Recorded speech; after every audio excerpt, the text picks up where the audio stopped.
Hey, what's up, everybody? It's Thomas Rhett, and my new song, Slow Down Summer, is really about two young kids in love realizing that when the wintertime comes, they're probably not going to make it through this relationship. One's probably going to college, and one's going to a different school, and really just a story of just summer love and wishing that it could last for forever. Make sure y'all check it out on the iHeartRadio app, and let me know what you think.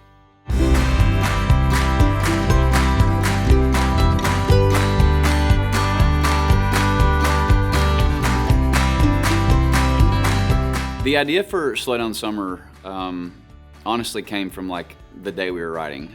We were on a trip to Montana, and one of my buddy's dads lives out there, and so a bunch of us writers and our wives went out there to write and slash fly fish, and we were sitting in this house just like staring out into this field, and we noticed that the leaves were changing. It was starting to get colder outside, and I was playing this like little lick on the guitar, and we were just trying to find a title, and that usually is never how it works in Nashville. A lot of the time, people are looking at their cell phone and they're scrolling through their titles, like, oh, this could fit over that, or this could fit over this, and we spent like 2 hours searching for what this melody felt like, and I just remember looking outside and the leaves were changing, and I was like, man, I just wish summer would slow down.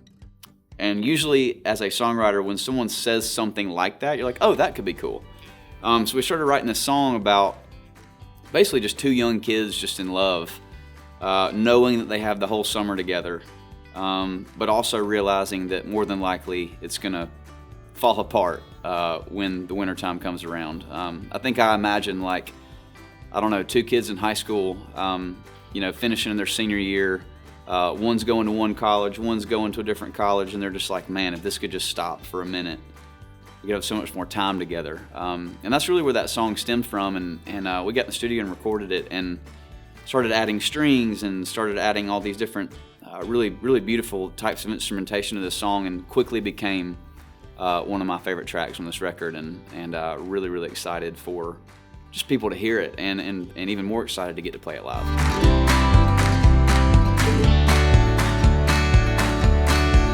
So I wrote this song with my dad, Rhett Akins, Jesse Frazier, Ashley Gorley, and Sean Douglas. And I've written so many songs with that same group of people a lot in my life, and this one just happened to be very special.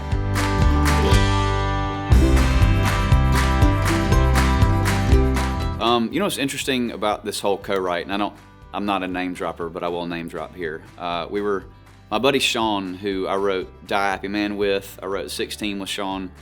We were actually staying at his dad's house, who is Michael Keaton, which is one of my favorite actors in the world. And I remember we were writing this chorus, and Michael was kind of like in the kitchen, like, I don't know, slicing up a jalapeno or something. And so he was technically the first person to hear it. And then obviously all of our wives were on this writing retreat. And so that night around, midnight or 1 o'clock in the morning, we're sitting there drinking wine, and my buddy Jesse played this song on the speakers. And so all of our wives got to hear that for the first time. It was really cool.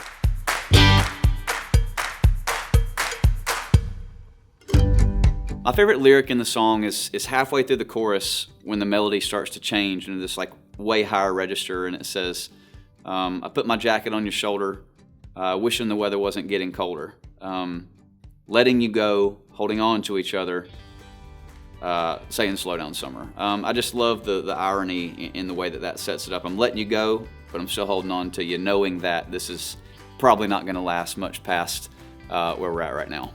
So that would be my favorite lyric in the song.